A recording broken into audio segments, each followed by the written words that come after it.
गंगा सागर भारत के तीर्थों में एक महातीर्थ है।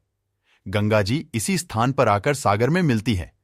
इसी स्थान पर राजा सगर के 60,000 पुत्रों को मोक्ष प्राप्त हुआ था। यहां मकर संक्रांति पर बहुत बड़ा मेला लगता है, जहां लाखों श्रद्धालु गंगा स्नान के लिए आते हैं। कहते हैं यहां संक्रांति पर स्नान करने पर 100 अश्वमेध यज्ञ और 1000 गौएं दान करने का फल मिलता है। भारत की नदियों में सबसे पवित्र गंगा नदी है, जो गंगोत्री से निकलकर पश्चिम बंगाल में आकर सागर में मिलती है। गंगा का जहां सागर से मिलन होता है, उस स्थान को गंगा सागर कहते हैं। इसे सागर द्वीप भी कहा जाता है। यह स्थान देश में आयोजित होने वाले तमाम बड़े मेलों में से एक गंगा सागर मेला के लिए सदियों से विश्व विख्यात है। हिंदू धर्म ग्रंथों में इसकी चर्चा मोक्ष धाम के तौर पर की गई है, जहां मकर संक्रांति के मौके पर दुनिया भर से लाखों श्रद्धालु मोक्ष की कामना लेकर आते हैं और सागर संगम में पुण्य की डुबकी लगाते हैं। पश्चिम बंगाल के दक्षिण 24 परगना जिले में स्थित इस तीर्थ स्थल पर कपिल मुनि का मंदिर है, जिन्होंने भगवान राम के पूर्वज और इक्ष्वाकु वंश के राजा सगर के 60,000 पुत्रों का उद्धार किया था। मान्यता है कि यहां मकर संक्रांति पर पुण्य स्नान करने से मोक्ष का मार्ग प्रशस्त होता है। मान्यता है कि गंगा सागर की तीर्थ यात्रा सैकड़ों तीर्थ यात्राओं के समान है। हर किसी को यहां आना नसीब नहीं होता। इसकी पुष्टि एक प्रसिद्ध लोकोक्ति से होती है, जिसमें कहा गया है, सारे तीर्थ बार बार, गंगा सागर एक बार।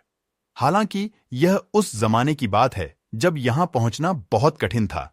आधुनिक परिवहन और संचार साधनों से अब यहां आना सुगम हो गया है। ऐसी मान्यता है कि आर्षि मुनियों के लिए गृहस्थ आश्रम या पारिवारिक जीवन वर्जित होता है, पर विष्णु जी के कहने पर कपिल मुनि के पिता कर्दम आर्षि ने गृहस्थ आश्रम में प्रवेश किया, पर उन्होंने विष्णु भगवान के समक्ष शर्त रखी कि ऐसे में भगवान विष्णु को उनके पुत्र रूप में जन्म लेना होगा।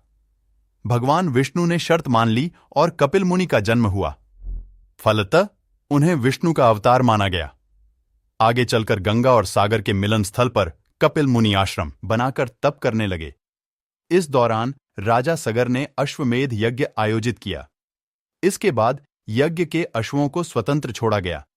ऐसी परिपाटी है कि ये जहां से गुजरते हैं वे राज्य अधीनता स्वीकार करते हैं। अश्व को रोकने वाले राजा को युद्ध करना पड़ता है। राजा सगर ने यज्ञ अश्वों की रक्षा के लिए उनके साथ अपने 60,000 पुत्रों को भेजा। अचानक यज्ञ अश्व गायब हो गया। खोजने पर यज्ञ अश्व कपिल मुनि के आश्रम में मिले। फलत सगर पुत्र साधनारथ आर्षि से नाराज हो उन्हें अपशब्द कहने लगे।